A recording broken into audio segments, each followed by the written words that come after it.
Hi everyone, this video is about the metaverse and I will link to when it starts because I want to put a disclaimer first, but if you don't want to hear that, there's a link. This is about, the whole new Meta Facebook thing, and I just want to urge, if you are a Christian, to really pray about if you should get off of Facebook or not, and if, God doesn't lead you to do that, I'm not going to question you or anything, but I just have seen a lot of horrible things on there, plus this whole metaverse thing. The Christian community is, so toxic on there. People are gossiping, backbiting, busybodies, just really bad. It's really bad on there in the quote Christian community, and it's really depressing. Right before I left Facebook, I deleted my Facebook I don't remember, 2 to 3 months ago. There was a gigantic argument over this vitamin supplement called Black Oxygen Organics in the Christian community. People are fighting and losing and ending friendships that were longtime friendships over this vitamin supplement. And it was really sad. And there's people lying about each other and just really bad stuff. So I wasn't very addicted ever. So I had it for 15 years, but over 15 years, but I was never super addicted. So it was pretty easy for me to give it up.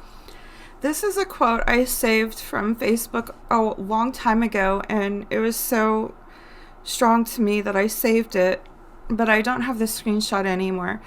This is what a woman wrote. I started this Facebook looking for my brothers and sisters. I've been through hell on earth, but I met Jesus and he leads and I follow. I have not found many brothers and sisters in Christ with the love that Jesus showed me on the day I was born again, but division and conflict. No counsel, but judgment and condemnation among the body. No testimony, just dust in my face.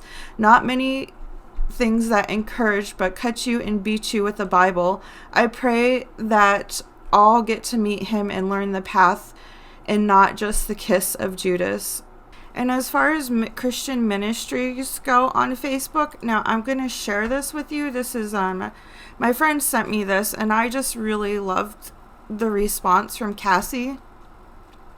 I know Cassie a little bit. And so John Pounder said this guy called is wolves. I think he meant us, because I didn't have time to read his thesis. Good riddance.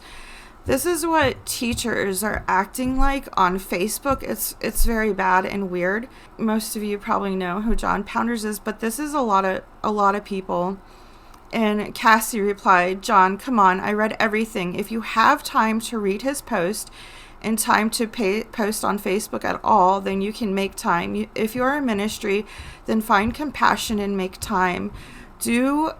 Do you think the apostles said we don't have time? You are showing your arrogance, and I'm calling your team out on it. Being head of the ministry, you are responsible to correct those within your ministry.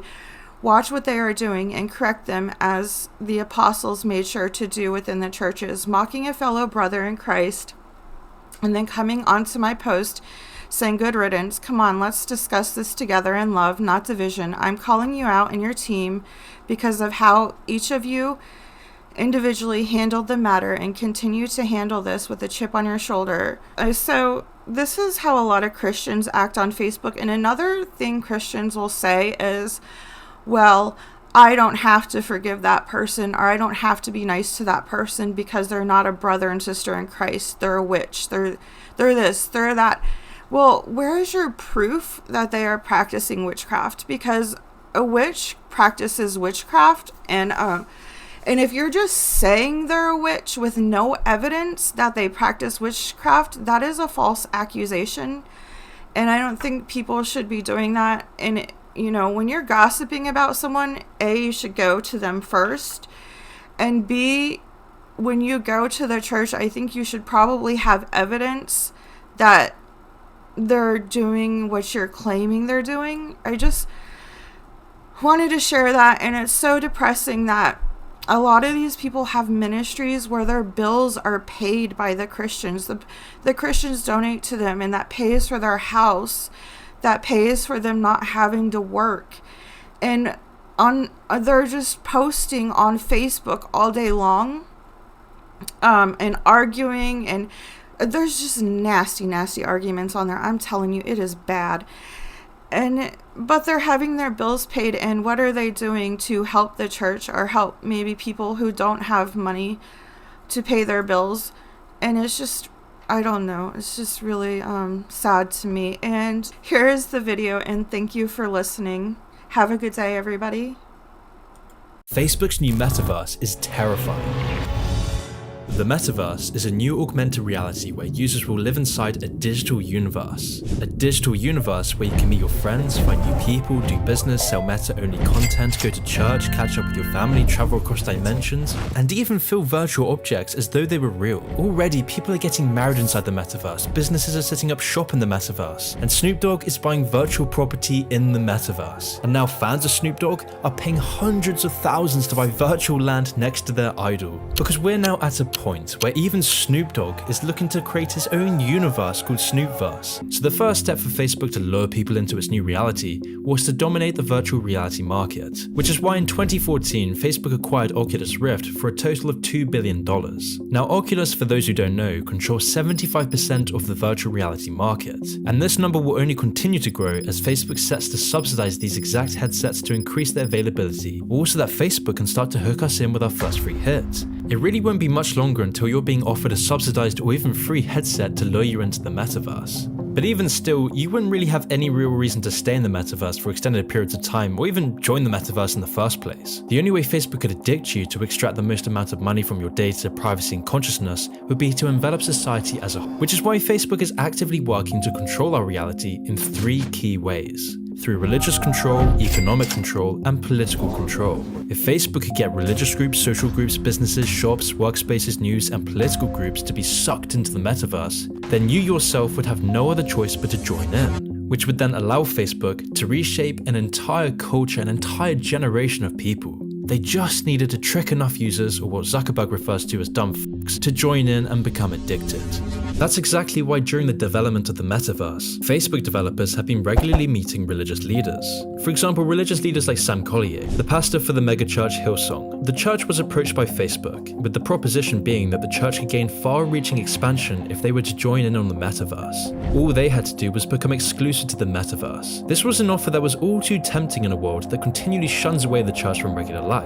So the Hillsong Church agreed and is now in an exclusive partnership with Facebook. This is far from just an anomaly. Since 2017, Facebook has been courting all sorts of religious leaders to lure them into joining the metaverse. But why is Facebook doing all of this with unknown religious leaders? Well, according to Facebook's Chief Operating Officer, Sheryl Sandberg, Facebook hopes to, quote, host religious services in virtual reality spaces, as well as use augmented reality as an educational tool to teach children the story of their faith. With Bishop Robert Barron claiming that Facebook is now giving people, quote, the kind of intimate experience of the Mass they wouldn't normally have. Justin Bieber, for example, has already been paid off to perform a live concert within the metaverse, and with this concert, investors have been eagerly buying up online concert venues. It's why Louis Vuitton, Gucci, Burberry, and all these other major clothing brands are buying up NFTs in the metaverse. Dolce & Gabbana have just sold their own high-end fashion for a record $6 million in the metaverse, and investors are now buying up shopping malls, properties, all within the metaverse, because experts are now predicting that the metaverse will foster a brand new flourishing economy. And this isn't just something in the far future, this is happening in a matter of years. And if you don't believe me, Facebook is already engaging in this sort of activity as I speak. Facebook is using Centra to track its users not just on Facebook, but across the entire internet. Centra tracks different profiles that a user visits, their message recipients, their linked accounts, the pages they visit. It then centralizes all this information within its databases. Facebook then uses this with its other program called Tasks, which allows Facebook's censorship team to communicate with other big tech firms so that they can coordinate censorship across all platforms. This means that Facebook can control businesses not just within Facebook, but across the entire internet. The Tasks platform allows Facebook employees to communicate about projects they're working on together. That includes Facebook's censorship teams, including the so-called community well-being team, the integrity team, and the hate speech engineering team, who all use the Task platform to discuss which individuals or hashtags or websites to ban. So then this brings up the very important question. Do we trust Mark Zuckerberg to own reality? To me, I can't shake off the feeling that Mark Zuckerberg's digital utopia has uncanny parallels to the utopian visions that define the nightmares of the 20th century. You see, this is where the metaverse begins to take a much more sinister turn. If you're going to take anything from this video, this next section is of vital importance, because this could be one of the worst things to have ever happened in the 21st century.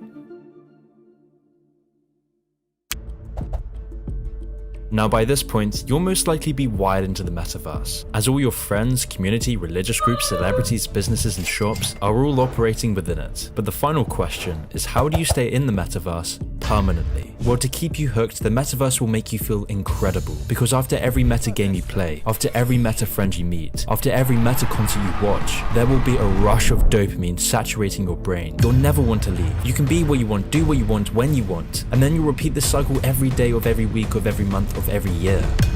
Jump into the metaverse, go to work in the metaverse, meet friends in the metaverse, play games in the metaverse, party in the metaverse, find love in the metaverse. In the metaverse, you will never have to use your imagination again. You will never have to think for yourself, because all of that is done for you. All the thoughts you have, all the opinions you hold that don't conform to the party line will gleefully be scrubbed from your consciousness. And if you still don't see why this is a terrifying prospect, we need to look into the consequences this brings. The metaverse will put you under a massive illusion. After making money in the metaverse, you'll feel productive.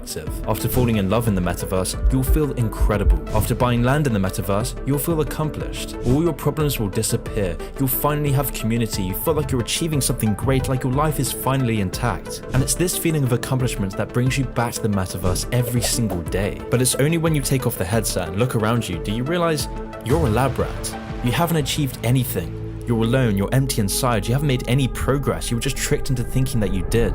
You haven't achieved anything. And what's even worse is that behind this whole addiction is something even more sinister. Your artificial life, your virtual memories and experiences are going to someone else, someone who's winning, someone who's in control of your entire life. You see, Mark Zuckerberg is delighted by the idea of a population that can no longer think for themselves, a nation of passive consumers bowing down to the throes of big tech billionaires. But once Facebook's got the users addicted to this virtual reality, they need to make sure that there is no dissent that might break the population's trance. Because if you're going to run a universe for the benefit of a few, it's very dangerous to let people have their own thoughts. The only way you can effectively make your users passive, obedient citizens is through fear and silence. Free speech is the most dangerous thing for the metaverse's continued existence. Because free speech doesn't exist for those in power, the point of free speech is to secure the rights of the unpopular. Free speech is the only thing that allows contrary opinions to exist. So if free speech were to exist in the metaverse, that would be gravely inconvenient for Zuckerberg. It impedes his technocratic utopian vision. It's a threat to his authority. It's what gives way to a meta-insurrection. It's exactly for this reason that we've seen supposed thought criminals being wiped from social media, whose businesses and livelihoods are stripped away for asking the wrong things. By this point, it's a known fact that Silicon Valley is defined by its intolerance of dissent, by their encouraging of groupthink, their control of what people believe. In fact, it's for this reason that so many journalists and commentators are no longer able to question big pharma and government actions. That's why there are no more Edward Snowdens. That's why, more often than not,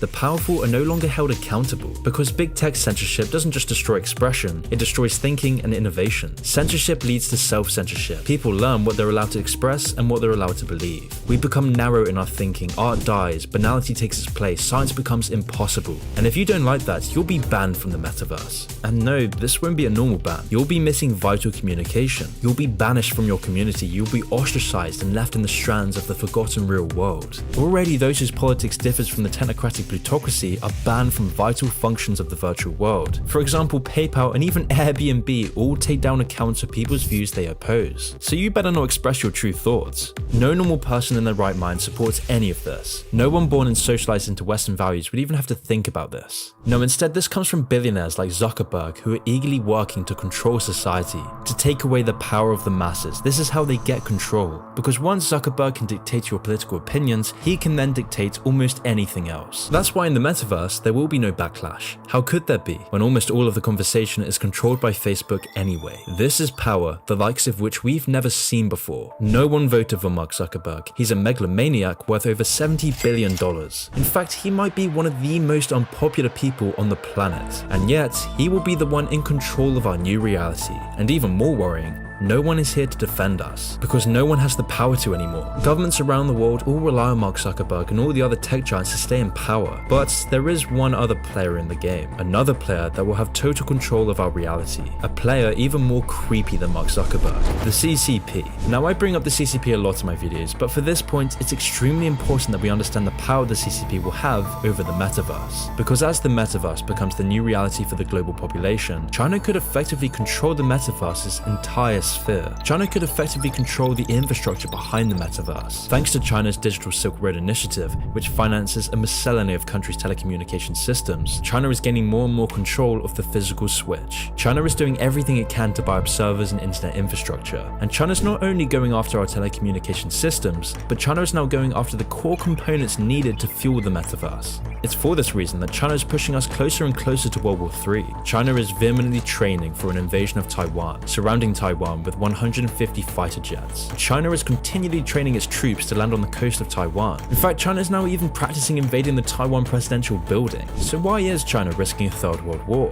Well, because Taiwan dominates the semiconductor industry that supports all of our computing needs. China understands that we are falling down the rabbit hole of big tech and virtual reality. That's why if China controls the resources needed to sustain our virtual atomized augmented addiction, China will likely become even more of a linchpin on the global stage. This power over the physical infrastructure will then in turn be vulnerable to Chinese hacking and communist influence over the minds of Meta users. If people are owning their property, earning a living and building relationships in the metaverse, then any deliberate service outbreaks will completely destroy everything we live for, because outside of the metaverse we won't have anything to show for ourselves. When all the key pillars of society are taken into the metaverse, our real reality will be a barren, empty, nihilistic landscape. A wasteland of passive non-consumers who are addicted to escapism, unable to ever reach the levels of satisfaction the metaverse provided. Our only way of escaping the evil that is the metaverse is to create meaningful lives. Lives that feel visceral disgust by living in a dystopian virtual reality. We need to create better role models than megalomaniac billionaires and vapid celebrities. We need to reassess the true value of physical connection, not just connection based around hedonistic impulses, boorishness and nihilism. Instead, we need lives based around stoicism, discipline, responsibility and decency. We need to build the inner character within ourselves to reject this poison junk. We need to turn our back on a metaverse that is sterile and hollow, and re-empower the parts of our lives that have been destroyed by big tech giants in the first place.